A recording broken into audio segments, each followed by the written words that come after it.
Hello, everyone. This is the weekly Wrasslin rundown. I'm Big Cuff Daddy Glenn Cuff, and welcome to another episode. So, this week's episode is a lot of wrestling to talk about. We're going to talk about the passing of a few wrestlers in the wrestling community. We're going to talk about the Women's Royal Rumble. We're going to talk about some other things. So, I'm going to get right on into it. First off, I want to say condolences to the family of these fellow wrestlers. Tom Sharp, Rocky Johnson, big trailblazer in wrestling, first African American tag team champion, along with Tony Atlas, and he's also the father of The Rock, biggest movie star right now in Hollywood, and also La Parka, who I grew up watching in WCW in their cruiserweight division. So condolences to those wrestlers' families. You're my thoughts and prayers and everything. Moving right along.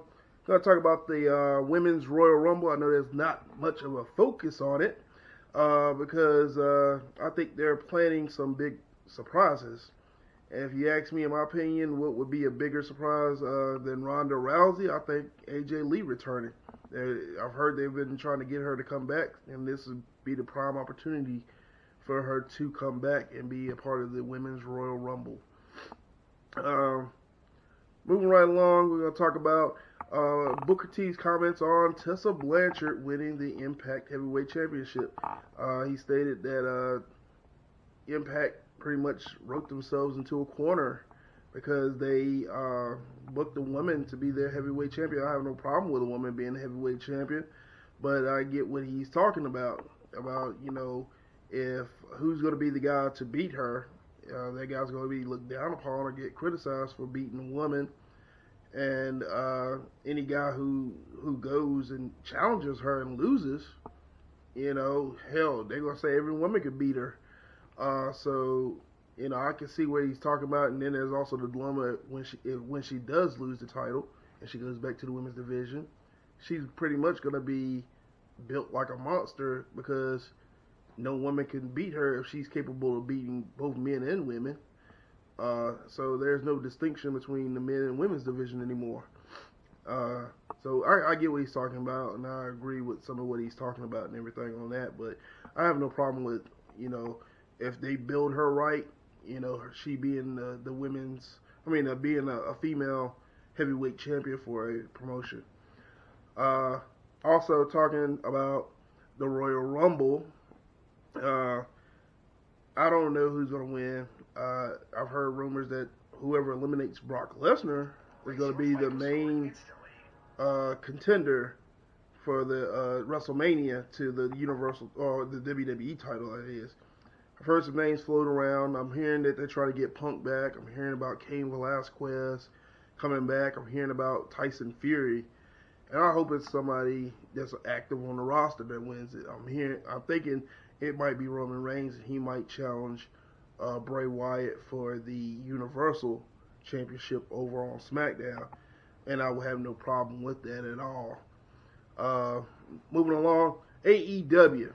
They had the Bash of the Beach special last week.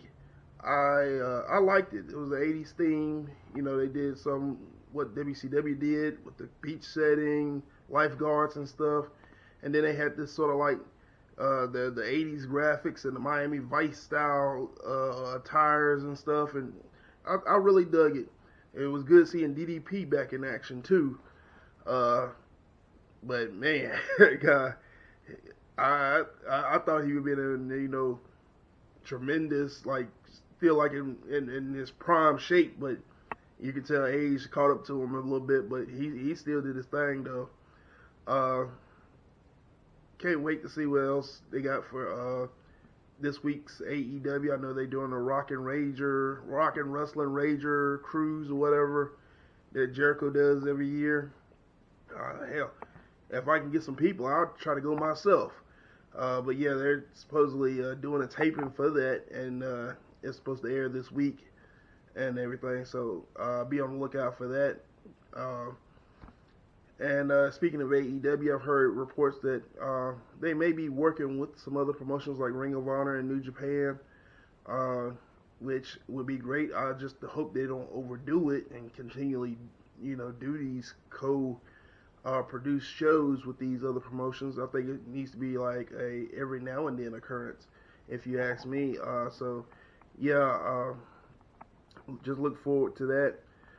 PWX had their X16 tournament this weekend in Gastonia, North Carolina. I didn't get a chance to make it there, but I did hear about who won the tournament, which was PWX veteran Harlem Bravado. So big ups to Harlem Bravado, well deserved. I hope your career elevates to where you want it to be after this big win at X16 tournament.